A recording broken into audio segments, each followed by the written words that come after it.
What the hell just hit me?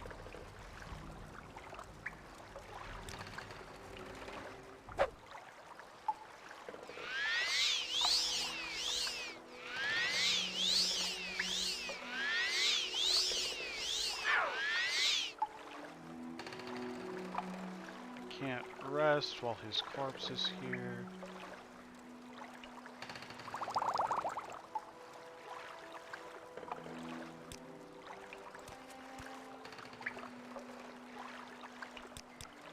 What do I got? He'll do. Scroll of Savage Might.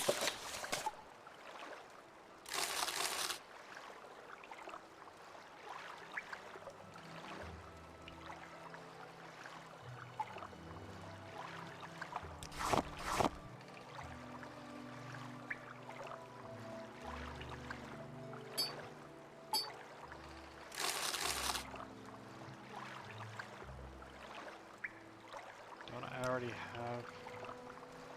No, I have better than that.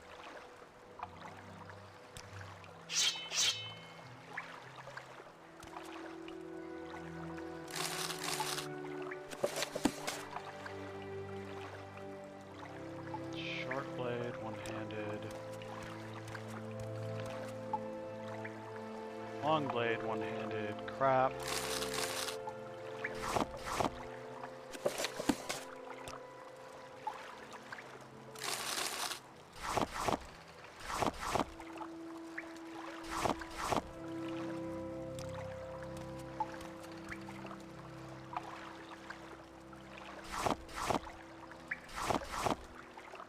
Some moon sugar. Crap, crap, crap.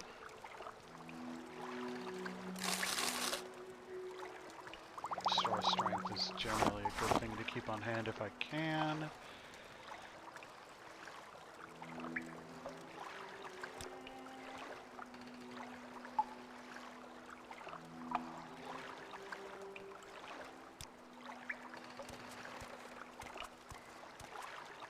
Trap chest. Yeah, it just leeches strength.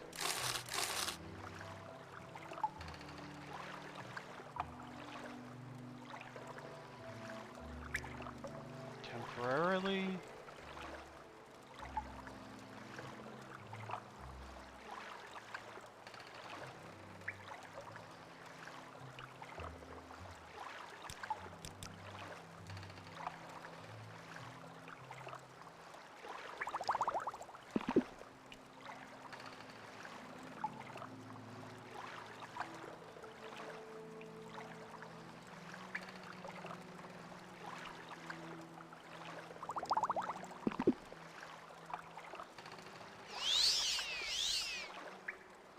I was gonna say, those should counter that out.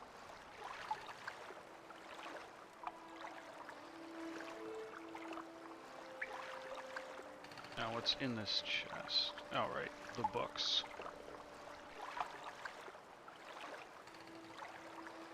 Chest locked.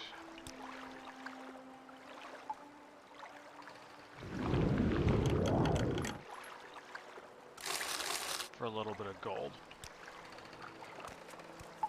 Okay, we came down one of these, that one. Which means we would go back up here.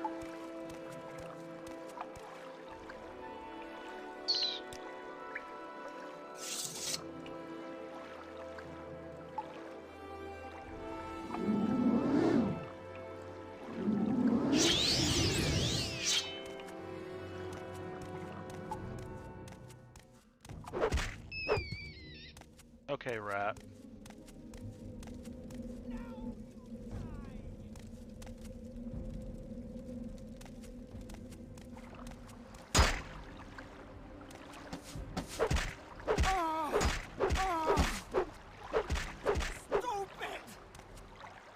Yes, you are for trying to attack me. I think that's the first short bow I've seen.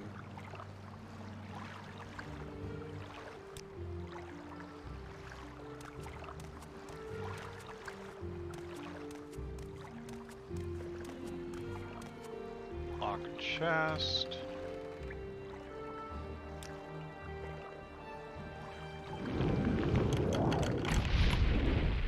Also trapped.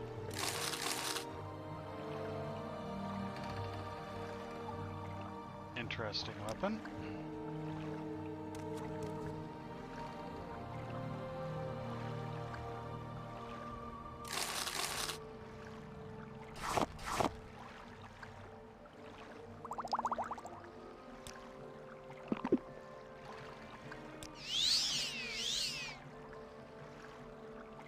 Shock damage on target. I mean, that's a cast, though.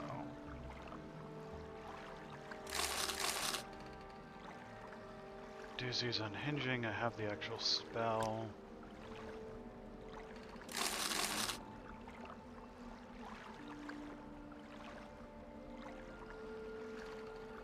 Two-handed. Store strength spell is useful.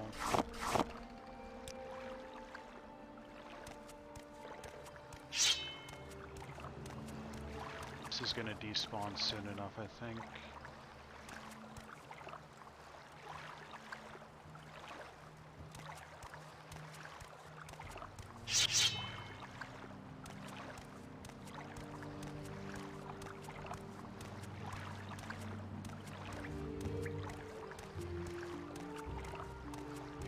I'm assuming some of the high-end armor is made out of glass.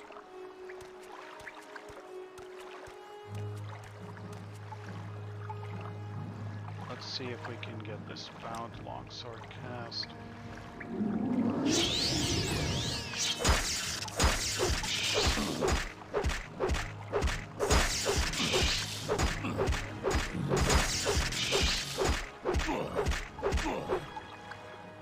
Yes, we can. Hearth heal.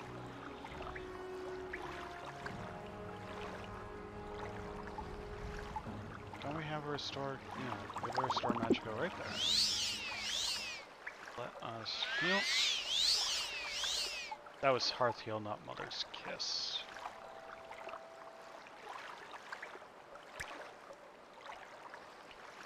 Okay.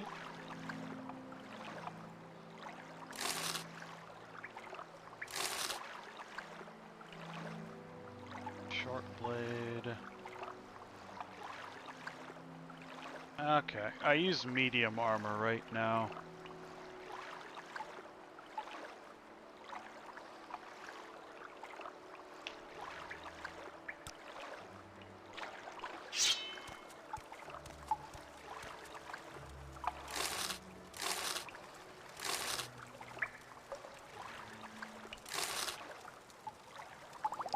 Stores are always good to have on hand.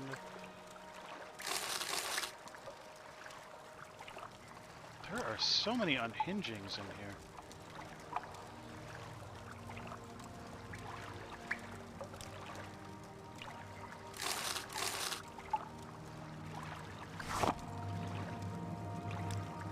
Click this.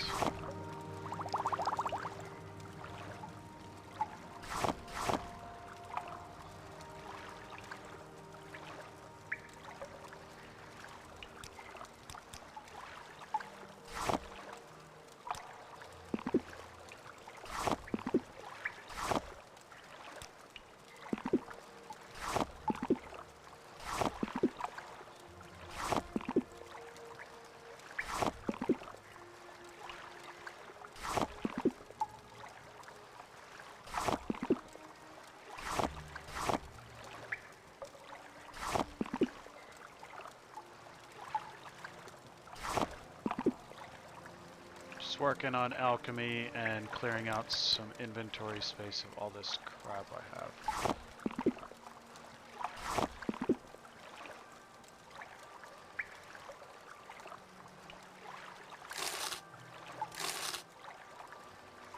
Raw ebony.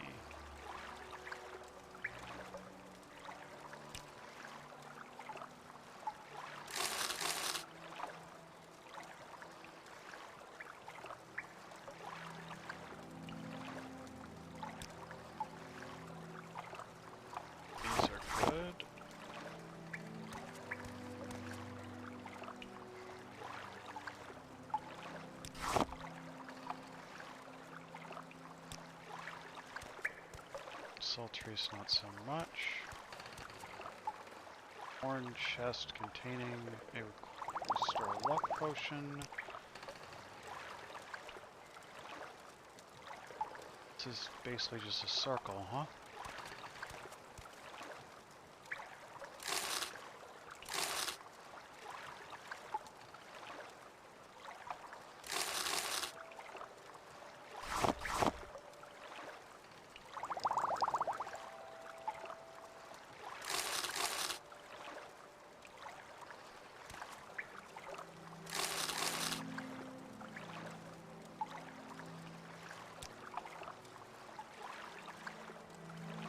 Yeah, that does a lot more damage than what I have available to me. The Wolf Queen. The Wolf Queen, Book 1. From the pen of the 1st century 3rd era sage Montakai. 3rd era, year 63. In the autumn tide of the year, Prince Pelagius, son of Prince Uriel, who is son of the Empress Quintera, who is niece of the great Emperor Tiber Septim, came to the high rock city-state of Camlorn to pay court to the daughter of King Volstade. Her name was Quintilla, the most beauteous princess in Tamriel, skilled at all the maidenly skills and an accomplished sorceress.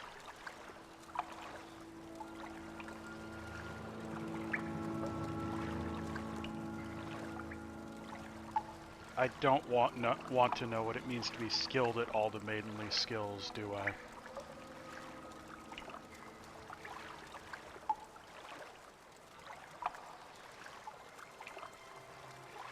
"11 years a widower with a young same named Antiochus, Pelagius arrived at court to find that the city-state was being terrorized by a great demon werewolf. Instead of wooing, Pelagius and Quintilla together went out to save the kingdom. With his beast and her sorcery, the beast was slain, and by the powers of mysticism, Quintilla chained the beast's soul to a gem. Pelagius had the gem made into a ring and married her. But it was said that the soul of the wolf stayed with the couple until the birth of their first child. 3rd era, year 80. The ambassador from Solitude has arrived, and your majesty, whispered this to Balbus. Right in the middle of dinner?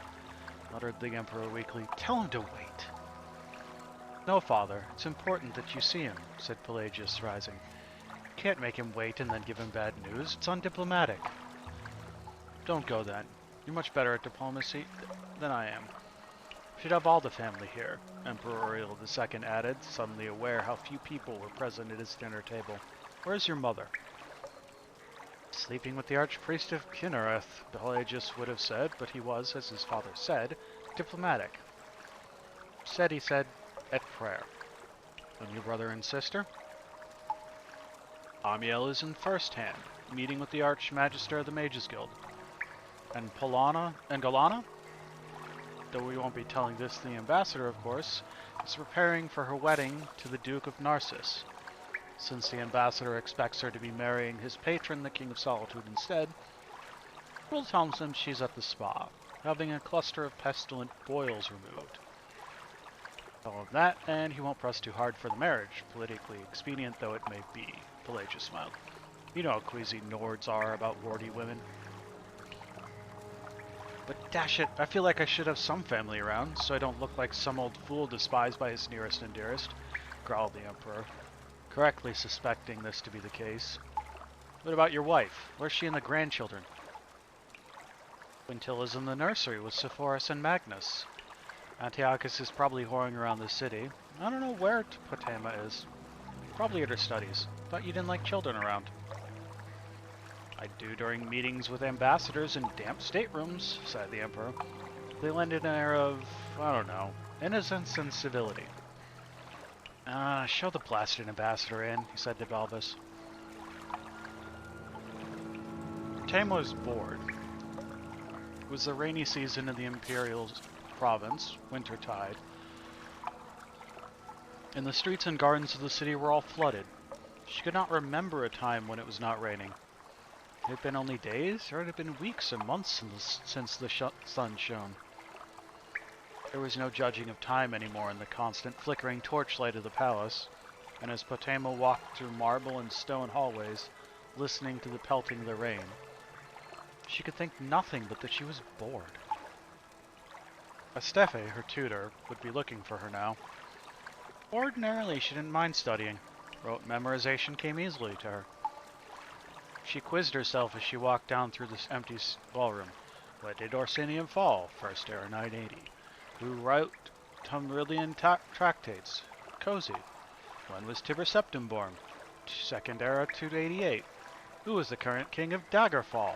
Morton, son of Gothler. Who is the current Sylvanar? Varbaranth, son of Varbaril. Who is the warlord of Lilmoth?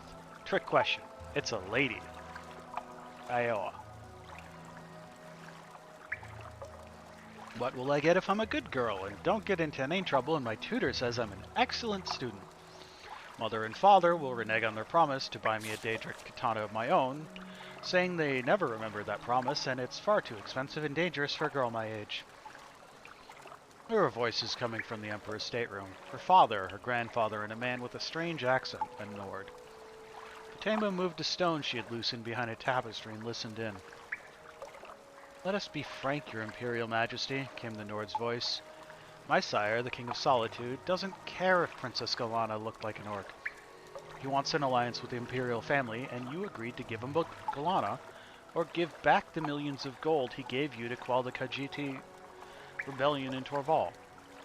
This was the agreement you swore to honor.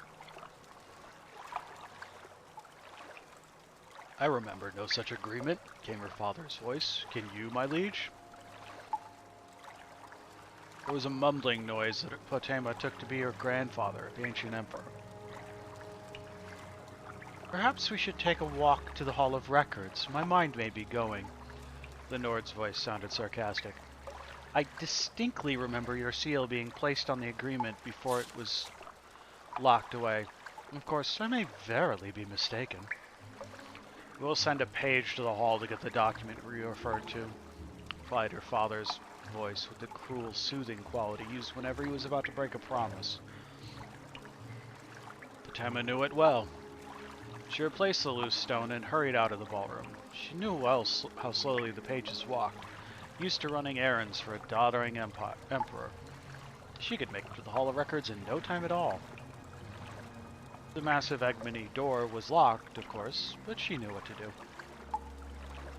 A year ago, she caught her mother's Bosmer maid pilfering some jewelry, and, in exchange for her silence, forced the young woman to teach her how to pick locks. Potema pulled 2 pins off her red diamond brooch and slid the first into the first lock, holding her hand steady and memorizing the pattern of tumblers and grooves within the mechanism. Each lock had a geography of its own. The lock to the kitchen larder, 6 free tumblers, a frozen 7th, and a counterbolt. She had broken into that just for fun. But if she had been a poisoner, the whole imperial household would be dead by now, she thought, smiling. The lock to her brother Antiochus' secret stash of Khajiit pornography, just 2 free tumblers and a pathetic poison quilt trap, easily dismantled with pressure on the counterweight.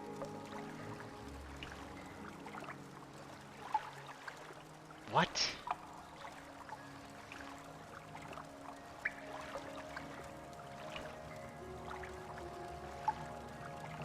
Antiochus, you got some weird taste, I guess.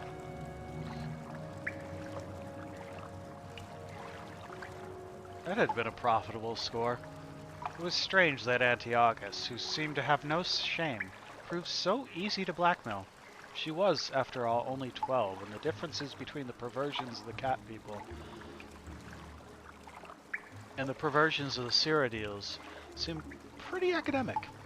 Still, Antiochus had to give her the diamond brooch, which she treasured. She had never been caught, not when she broke into the Archmage's study and stole his oldest spellbook, not when she broke into the guest room of the King of Ghislaine and stole his crown the morning before Magnus's official welcoming story. It had become too easy to torment her family with these little crimes. But here was a document the Emperor wanted for a very important meeting. She would get it first. But this was the hardest lock she had ever opened. Over and over she massaged the tumblers, gently pushing aside the fork clamp attached at her pins, drumming the counterweights. It took her nearly half a minute to break through the door to the Hall of Records, where the Elder Scrolls were housed. Documents were well organized by year, province, and kingdom. It took Potema only a short while to find the promise of marriage between Uriel Septim II, by grace of the gods, Emperor of the Holy Cyrodiilic Empire of Tamriel, and his daughter, the Princess Galena, and His Majesty King Montiarco of Solitude. She grabbed her prize and was out of the hall with the door well locked before the page was even in sight. Back in the ballroom, she loosened the stone and listened eagerly to the conversations within. For a few minutes, the three men, the Nord, the Empire, and her father, just spoke of the weather and some boring diplomatic details. Then there was the sound of footsteps and a young voice, the page. Your Imperial Majesty, I've searched the Hall of Records and I cannot find the document you asked for. There, you see? Came Potema's father's voice. Told you it didn't exist. But I saw it! The Nord's voice was furious.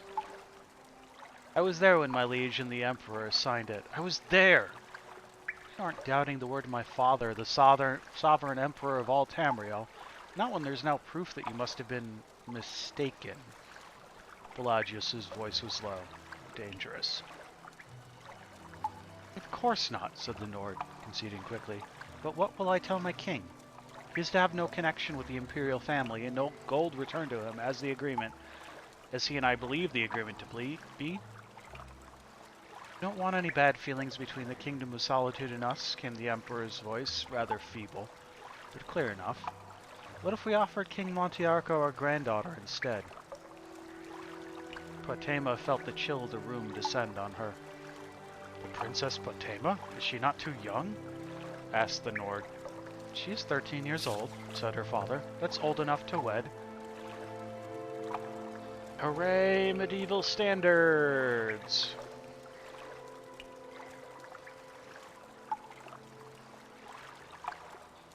She would an ideal mate for your king, said the Emperor. She is, admittedly, from what I see of her, very shy and innocent. But I'm certain she would quickly grasp the ways of the court. She is, after all, a Septim. I think she would be an excellent Queen of Solitude. Not too exciting, but noble. The granddaughter of the Emperor is not as close as his daughter, said the Nord rather miserably, but I don't see how we can refuse the offer. I will send word to my king. You have our leave, said the Emperor, and Potema heard the sound of the Nord leaving the stateroom. Tears streamed down Potema's eyes. She knew who the King of Solitude was from his studies. Montiarco. 62 years old and quite fat. And she knew how the Solitude was and how cold in the northernmost clime. Her father and grandfather were abandoning her to the barbaric Nords. The voices in the room continued talking.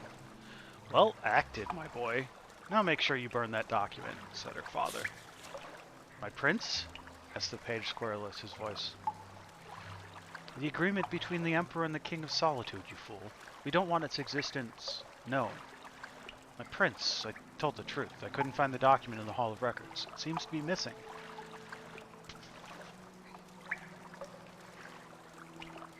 By Lord Khan, roared her father. Why is everything in this palace always misplaced? Go back to the hall and keep searching until you find it. Potema looked at the document. Millions of gold pieces promised the Kingdom of Solitude in the event of Princess Galana not marrying the king. She could bring it into her father, and perhaps as a reward he would not marry her to Montiarco. Or perhaps not. She could blackmail her father and the Emperor with it, and make a tidy sum of money. Or she could produce it when she became Queen of Solitude to fill her coffers and buy anything she wanted. More than a Daedric katana, that was for certain. So many possibilities, Potema thought, and she found herself not bored anymore. Well, she seems fun.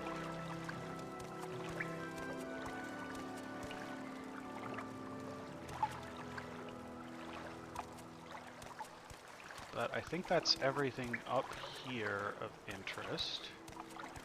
So, how did I get up here? Over here? Yes. Okay.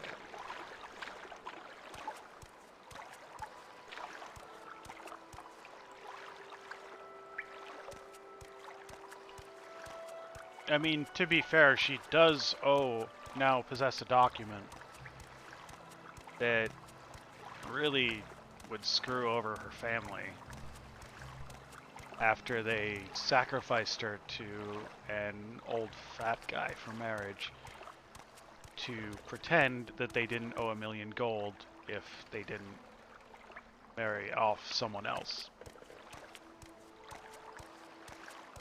Also, she's incredibly skilled with locks and wants a goddamn sword.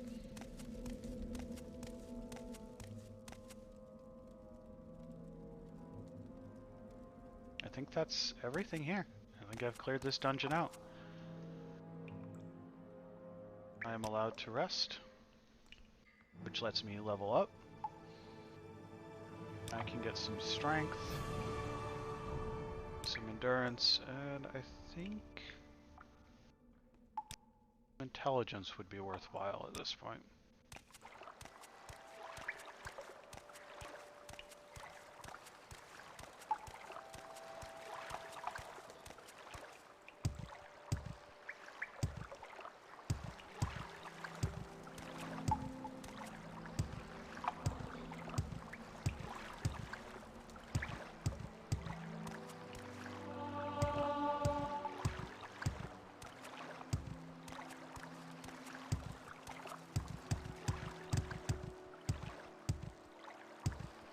Is the way out. This is the way out.